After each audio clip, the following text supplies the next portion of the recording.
everybody. Welcome to Laughter Talks. This is Marguerite Fair, and we are here for a segment which I love to talk about. This of Ask Roberta E. And I have our lovely star and new dear Abby right next to me. Now, for those of you who do not know, this is actress and author Roberta Basson, and she goes by Roberta E. Basson for her books because what Roberta has done, and Roberta, hold up a copy of your book. She is the author of this wonderful, wonderful book, Amelia Earhart, Me and Our Friends, Journaling the Journey. Now, this is actually an Amelia self-help book, and I've read the book. It's fantastic, and Roberta does. Yeah, it was wonderful. But and you also do your one woman show. And whenever that comes around, we'll always post that on my Facebook because it's amazing. So thank you. So this is your qualification, Roberta, for being our new dear Abby. You've written this self-help book through Amelia. And Thank now you, Marguerite. You are right. I mean, we're not stupid. Yeah. So, and everybody, look at this book cover. Isn't that great? You got to get this book, and it's available on Amazon.com. That's true. As everything else is. Everything's available on Amazon. Thank you so much. That's good, Roberta. Now, what we're going to do today, we love to do this and we love to play. So, do know right now we are playing. Now, Marguerite Fair, also known as Granny Tino, sometimes does her shows where she's suddenly feeling a little bit lightheaded and woozy. God knows why, but we're going to do that right now. Roberta E., let me start out by saying, darling, you look divine. I will have a, Well, thank you. I'll toast you with my non-alcoholic okay, water. there you go. Look, let's toast each other. There we go. Oh, whoa. Now, truth be told, because I hate to break the illusion, but I just have to say this. This is actually water, but I want everybody to pretend it's wine. This is a testimony to what a great actress I really am that I don't know. Okay, so now I'm going to torch you. Here's the question, Roberta. Okay. Oh, wait, let me get my little friend because do you have a little friend today? Yeah, I have a little friend because the snow is snowing, the wind is blowing, and so we're dressed for the snow and making snowballs, and he's just ready to go to Park City. Okay. Oh yes, Sundance. Woo! Okay. Well, that's wonderful. This is Sundance Film Festival too. Yeah, this is really good because Roberta's in all kinds of stuff and she loves to go to awards. You always look so pretty on the red carpet.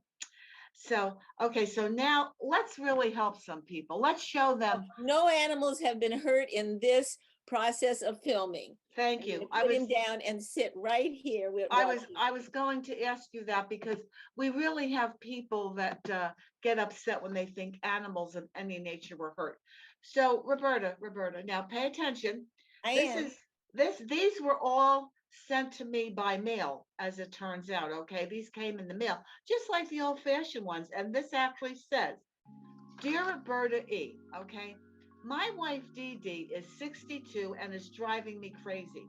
She is always nude. She sleeps in the nude, cooks in the nude, washes dishes in the nude, and even entertains her friends in the nude." Would you believe that? Lately, right? Lately, she keeps the curtains open and the blinds up even at night. Now we have a peeping Tom who has chairs camped outside on the sidewalk. And they all, they sit there watching her while she's doing unmentionable things. Now, you know what I mean by unmentionable. So he says, "I love my wife. She looks great for 62, but this is out of control." So Roberta, tell us, what do you think he should do? Help him. Well, first of all, why is he still with her? And when did this start?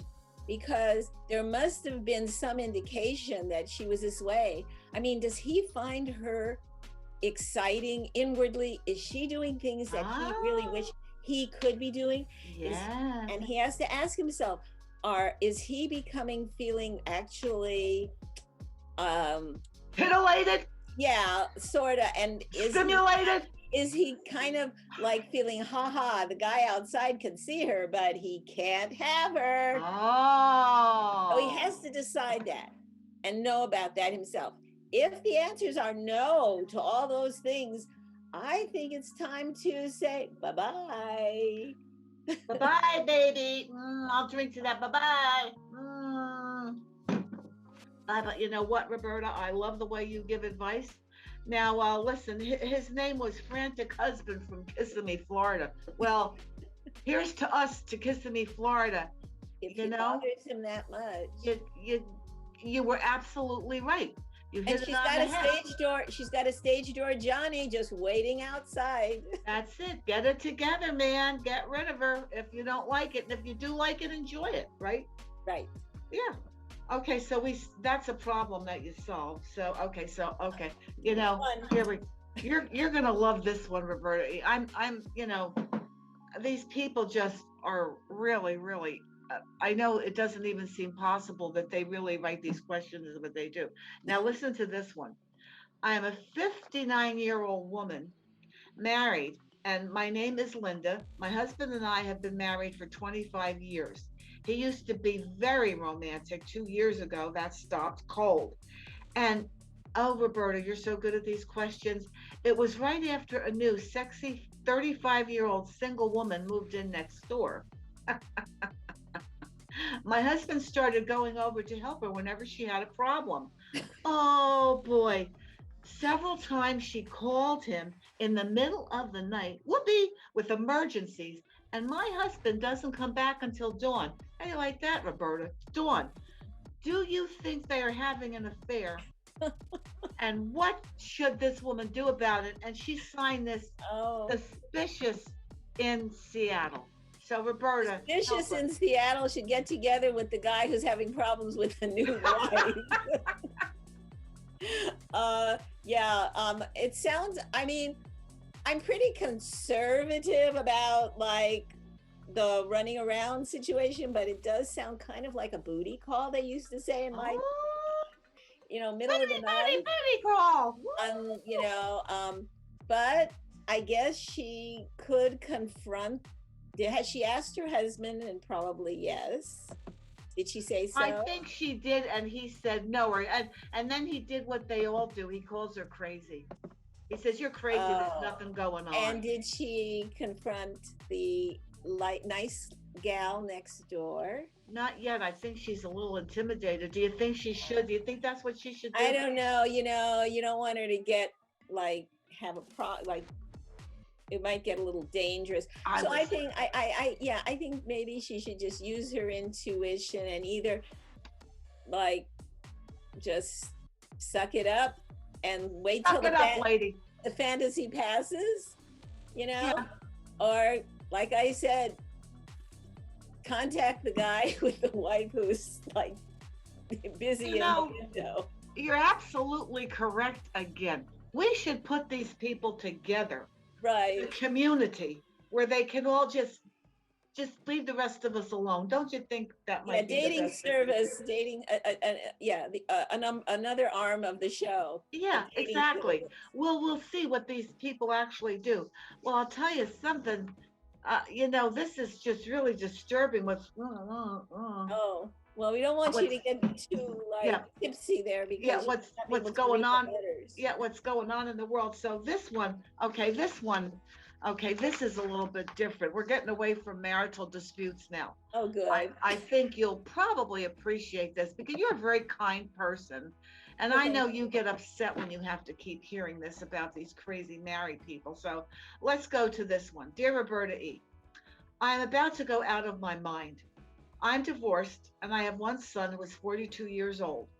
Now, he did have his own place, but when he lost his job 2 years ago, he moved back into my house and has been living in the attic. He sleeps all day, parties all night, doesn't pay rent.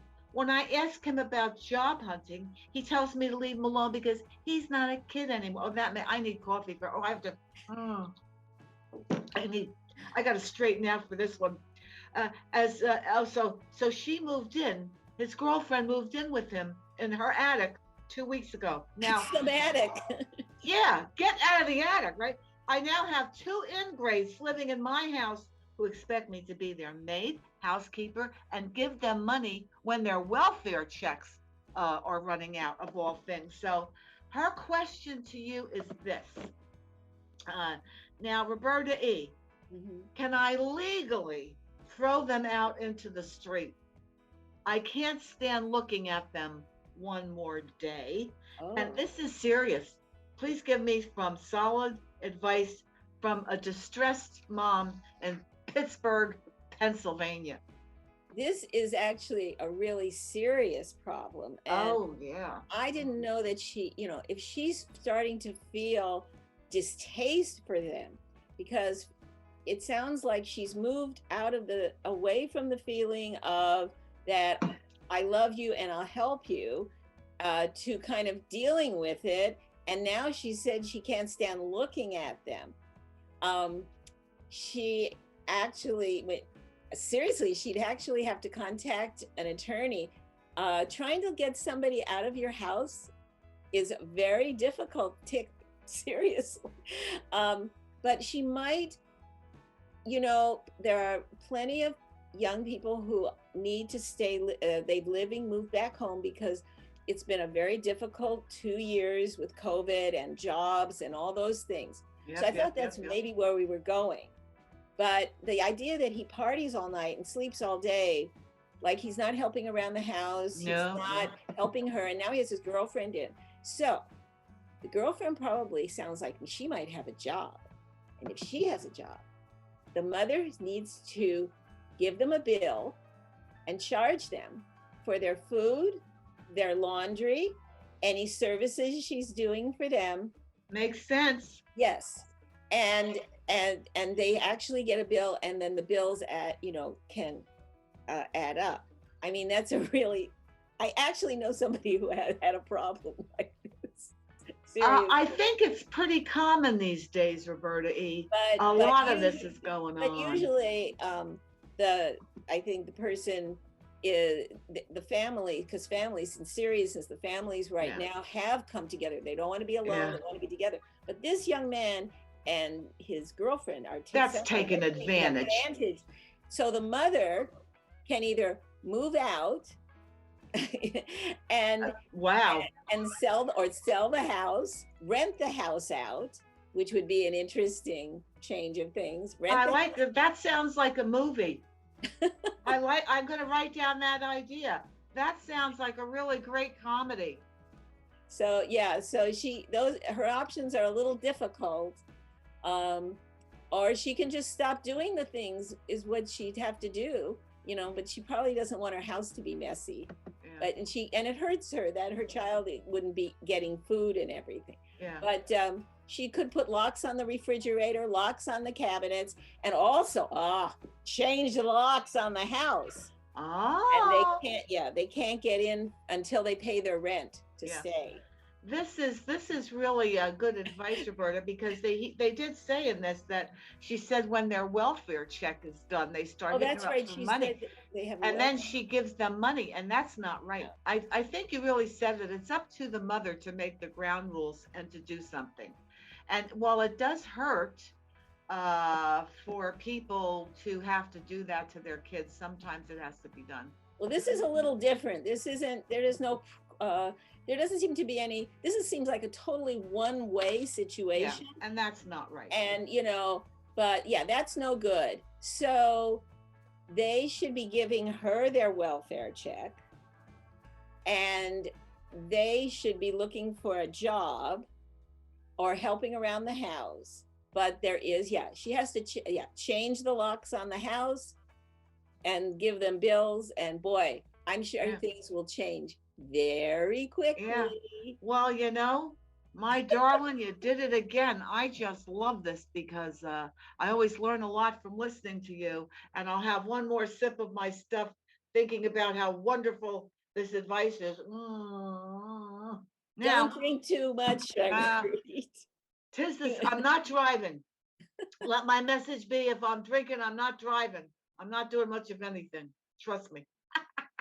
Well, Well, Roberta E., thank you so much for being with us today. This has been tremendously helpful. And I want to thank you and stay warm. You look warm. Yeah, I'm all cozy and I've got my little cuddly bear and we're just gonna go play in the snow. If Okay. there's snow, apparently in the hills, in the mountains. Okay. Well, Roberta's going to go. And we thank you so much. And everybody, like we always say, support your immune system. There's only one per customer. Have good holidays. And Happy everybody, holidays. we love you. Bye. Bye, Bye. Roberta. Bye.